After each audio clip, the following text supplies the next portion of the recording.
اللہ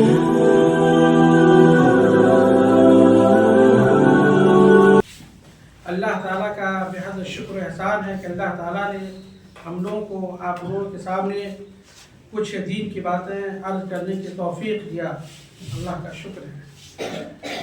میرے پیارے بچوں، آپ حصول علم کی راہ میں ہے۔ اللہ تعالیٰ نے فرمایا کہ حصول علم کی راہ میں مسلمانوں کو نکلنا چاہیے۔ وَمَا كَانَ الْمُؤْمِنُونَ لِيَنْفِرُوا كَافَّةً فَلَوْلَا نَفَرَ مِنْ كُلِّ فِرْقَةٍ مِنْهُمْ طَائِفَةٌ لِيَتَفَقَّهُوا فِي الدِّينِ۔ ایک مومنوں کی جماعت کو نکلنا چاہیے۔ کیوں نکلنا چاہیے؟ تفقہ فی الدین کے خاطر، تاکہ آپ دین کی سمجھ بوجھ حاصل کریں، اور دینی تعلیم حاصل کرنے کے بعد وَلِيُنذِرُوا قَوْمَهُمْ إِذَا رَجَعُوا إِلَيْهِمْ، جب آپ پڑھ لکھ کر کے فارغ ہو کر جائے اپنی قوم کی طرف، اپنے سماج میں، تو لوگوں کو دین کی دعوت ہے، تبلیغ کریں، لوگوں کو ڈرائے دھمکائے جہنم کے عذاب سے، لعلہم یحذرون، تاکہ یہ لوگ شرک، بدعات، خرافات اور سماج کے رسم و رواج سے بچ سکیں۔ تو یہ آپ لوگوں کی اہم ذمہ داری ہے، یہ امانت ہے کہ دین کی تعلیم کو حاصل کریں، اور پھر اس کے بعد اس امانت کو لوگوں تک پہنچائیں۔ میرے پیارے بچوں، یہ بہت بڑی نعمت ہے۔ یہ اللہ تعالیٰ جس کو چاہتا ہے وہ توفیق دیتا ہے، چن لیتا ہے۔ اللہ کے رسول صلی اللہ علیہ وسلم نے فرمایا، مَن یُرِدِ اللَّهُ بِهِ خَیْرًا یُفَقِّهْهُ فِی الدِّینِ۔ یہ صحیح بخاری اور صحیح مسلم کی روایت ہے کہ اللہ تعالیٰ ہر کسی کو نہیں، جس کے ساتھ خیر کا ارادہ فرماتا ہے اسی کو دین کی سمجھ بوجھ عطا کرتا ہے۔ اس لیے یہ بہت بڑی نعمت ہے، اللہ کا بہت بڑا فضل و کرم ہے۔ اللہ تعالیٰ نے فرمایا، وَعَلَّمَكَ مَا لَمْ تَكُنْ تَعْلَمْ وَكَانَ فَضْلُ اللَّهِ عَلَيْكَ عَظِيمًا۔ کہ اے نبی کریم صلی اللہ علیہ وسلم، اللہ تعالیٰ نے آپ کو ایسی بات سکھلایا ہے، ایسی تعلیم دیا ہے جس کو آپ اس سے پہلے نہیں جانتے تھے، اور یہ اللہ تعالیٰ کا بہت بڑا فضل ہے۔ بلکہ اللہ تعالیٰ نے ایک جگہ فرمایا کہ اللہ تعالیٰ کی بہت بڑی یہ حکمت ہے، اور یہ بہت بڑی نیکی ہے، خیر کثیر کی علامت ہے۔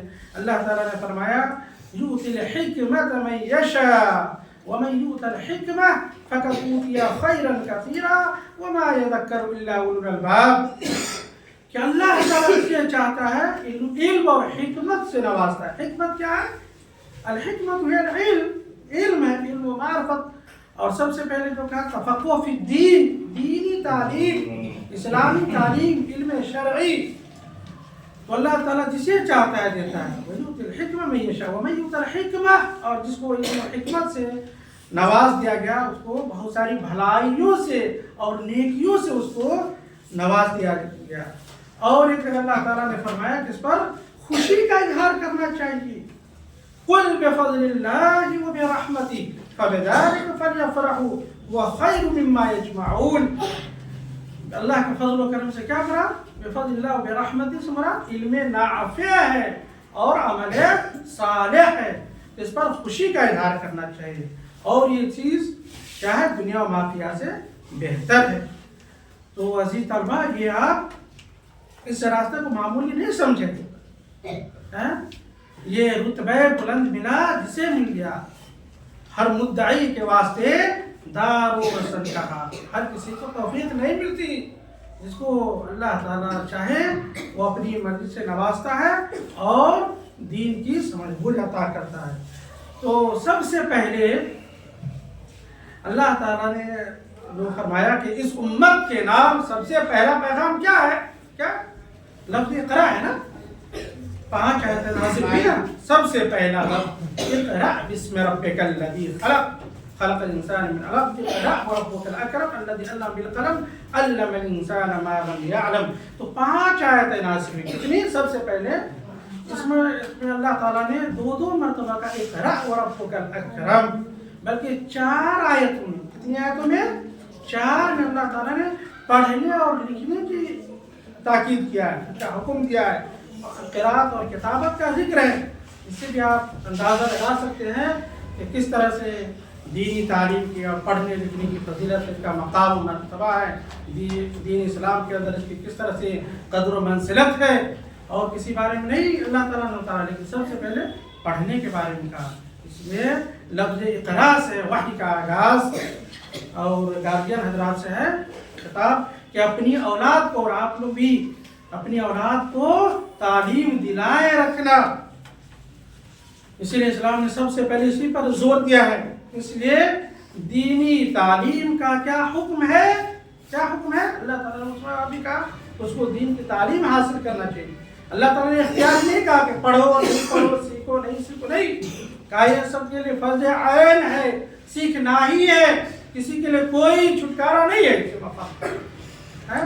وہ مشہور حدیث ہے اور صحیح حدیث ہے، طلب العلم فریضۃ علی کل مسلم بلا استثناء بلا تفریق، مرد و زن کی، اس میں تفریق نہیں کرنا سب کے لیے۔ اور علم سے مراد علم شرعی ہی ہے، توحید کا علم ہے۔ اس کا علم ہے معرفت الہیہ، توحید ربانی، اس کا علم حاصل کریں۔ تو اس علم پر آپ لوگ زور دیں اور محنت مشقت کریں، تو دل جمی کے ساتھ پڑھیں۔ اور اس کے اصول علم کے بہت سارے طریقے آداب ہیں، اس میں سے ایک سمجھ لیجیے میرے پیارے بچوں۔ اخی لن تنال العلم الا بستۃ سأنبئک عن تفصیلها ببیان۔ یہ 6 چیزیں آپ لوگوں کو یاد رکھنا ہے، کیسے کیسے علم حاصل کیجیے گا، سمجھے کہ نہیں؟ اس میں سے پہلی چیزیں ہیں ذکاء و حرص و ارشاد استاد و طول و سماع، ذکاء و حرص و اجتہاد۔ سب سے پہلے جو غبی آدمی ہے، کند ذہن ہے، وہ علم حاصل نہیں کر سکتا۔ علم حاصل کرنے کے لیے اس کو تیز تربار ہونا پڑے گا، ذکی و تراک ہونا پڑے گا، اس کے پاس ذہانت چاہیے۔ اور تو پہلی چیز بھی اس کے بعد کیا ہے؟ وحرص، میرے پیارے بچوں، تمہارے پاس شوق ہونا چاہیے، جذبہ، حوصلہ، تڑپ ہو۔ ایسا نہیں کہ آپ کے استاد کے ڈنڈے کے زور پر آئے، نہیں، اپنے اندر خوب شوق سے پڑھیے، پورے دل جمی کے ساتھ پڑھیے، ہے نا۔ ذکاء و حرص و اجتہاد، اور خوب محنت مشقت کیجیے، سمجھ رہے ہیں نا۔ بلا محنت پیہم کوئی جوہر نہیں کھلتا ہے، اس لیے آپ وقت کی قدر کریں اور خوب محنت مشقت سے علم حاصل کریں، خوب محنت کریں۔ اور اس کے بعد فرق وہ بلغ، اس کے لیے مبلغ ہونا چاہیے کفایت شعری سے، اور وہ ارشاد و استاد و طول و سماع۔ آپ کے اساتذہ کرام ہیں، والد ہیں، ان سے رہنمائی لیجیے، ان کی عزت احترام کیجیے، قدر کیجیے، ان سے سیکھیں، بار بار پوچھیے، پوچھنے سے علم ہوتا ہے۔ اور آخر میں فرمایا کہ طول و سماع، اس کے لیے لمبی مدت درکار ہے۔ سیکھنے اور سکھانے کی کوئی عمر نہیں ہوتی ہے، سمجھ رہے ہیں نا۔ آدمی زندگی بھر علم حاصل کرتے رہنا چاہیے۔ عبداللہ ابن مبارک سے پوچھا گیا کہ آپ کب تک علم حاصل کرتے رہیں گے؟ الی متی تطلب العلم، کب تک؟ کیا علم کی انتہا ہے؟ چاہے آپ ہو تو چھوٹے چھوٹے بچے ہو، جو بھی ہو جائے، بڑی سے بڑی اور اعلیٰ سے اعلیٰ ڈگری حاصل کر لیں، علم کی انتہا کبھی نہیں، علم کبھی ختم نہیں ہوتا۔ الی الممات باذن اللہ، تا دم حیات، مرتے دم تک علم حاصل کرتے رہنا ہے۔ اثر وقت نہیں ہے، آئیے ہم لوگ دعا کریں کہ اللہ تعالیٰ ہم لوگ کو علم نافع اور عمل صالح کی توفیق عطا بخشے۔